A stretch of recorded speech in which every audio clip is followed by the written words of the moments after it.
Անհատության հաստորեն դուք այդպես էլ չմասնակցեցիք։ Մենք դեռևս մարտի 30-ին հստակ հայտարարությամբ ասել էինք, որ ունենալ մաքուր ջուր եւ խմել կեղտաջուր ընդհանրապես տրամաբանական չէ, ունենալ եւ արդեն 12 տարի պաշտոնապես ներկայացրած լինել բացարձակ ժողովրդավարության համակարգ, որը նախ եւ առաջ վերաբերում է ընտրություններին եւ մասնակցել Մուսոլինիի համակարգով ընտրությունների մեզ համար հարյուր չէր եւ մարտի 30-ին մեր հայտարարությամբ մենք նշեցինք, որ միայն մի դեպք կա մասնակցելու, այդ այն է, եթե քաղաքական ուժերը կամ քաղաքական ուժերից մի քանիսը կորոշեն դաշինք կազմել հանուն բացարձակ ժողովրդավարության սահմանադրության շուտապույտ ընդունման։ Դա էր պատճառը, որ քաղաքական ուժերից մեկը դոկ դեմոկրատիա եւ այլ օրինականություն եւ կարգ ու կանոն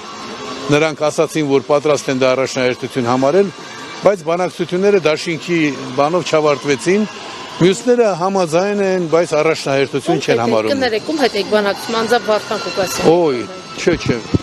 Վարդան Ղուկասյանը ունի շտաբի պետ։ Շտաբի պետն ասաց, որ իրենք դա համարում են առաջնահերթություն, բայց դաշինքով գնալու հարցում մեր առաջարկը չընդունեցին, մենք էլ ասացինք, մենք միայն դաշինքով կարող ենք գնալ։ Դա է մեր ընտրությունների հետ կապված խնդիրը, բայց ընտրությունները որպես ժողովրդի կամքի դրսևորման, ձևավորման կարևոր գործիք մեզ հետաքրում են այլ տեսանկյունից։ Նիկոլ Փաշինյանը եւ իր թիմը իրավունք չունի մասնակցելու ընտրություններին, որպես կուսակցությունների մասին սահմանադրական օրենքը կոպտորեն խախտած քաղաքական ուժ։ Մենք այսօր այստեղ ենք իհարկե աջակցելու նրանց, ովքեր որ ինչ-որ գործողություն են իրականացնում, գիտեք ում մասին է խոսքը, բայց զուգահեռաբար եկել էինք տեղեկանալու, թե մեր ահազանգը,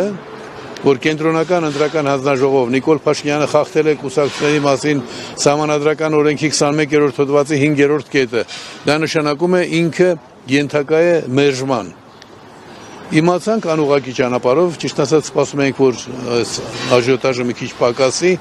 նոր ուղղակի պաշտոնապես ճշտենք, բայց արդեն տեղեկացանք, որ գրանցված են, եթե գրանցված են, ուրեմն սրանից հետո մենք պիտի խոսենք չեղարկելու մասին։ Մենք ինչ եք անելու։ ԿՊ-ի ակնկալում ենք բոլոր իրենց ակնկալիք է միայն։ Այո, ակնկալում ենք բոլոր իրենց ընդդիմադիր համարած բոլոր ուժերի աջակցություն այս կարևորագույն հարցում։ Սա շատ հեռագնա, կարող եմ ասել ռազմավարական հարց է։ Պարոն Հայրիկյան, ինչպիսի կանխատեսումներ ունեք, ինչպիսի ազգային ժողով խորհրդարան իշխանություն է ձևավորվելու։ Եթե ընտրությունները սկսել են արդեն կեղծվել ընտրախախտին, իրավախախտին, ընտրությանը մասնակցելու թույլտվություն տալով, ապա բոլոր կանխատեսումները, բոլոր հարցումները դրանք դառնում են ոչ էական, ավելի ճիշտ ճշմարտությունից շատ հեռու, որովհետև այսպիսի խախտում թույլ տվողը, որը նաև միաժամանակ տիրապետում է իրավիճակին, նա բնականաբար պիտի խախտի, որովհետև ինչպես իրենք են ասել, տարբեր առիթներով իշխանությունից հեռանալն իրենց համար լինել չլինելու կյանքի մահվան հարց է։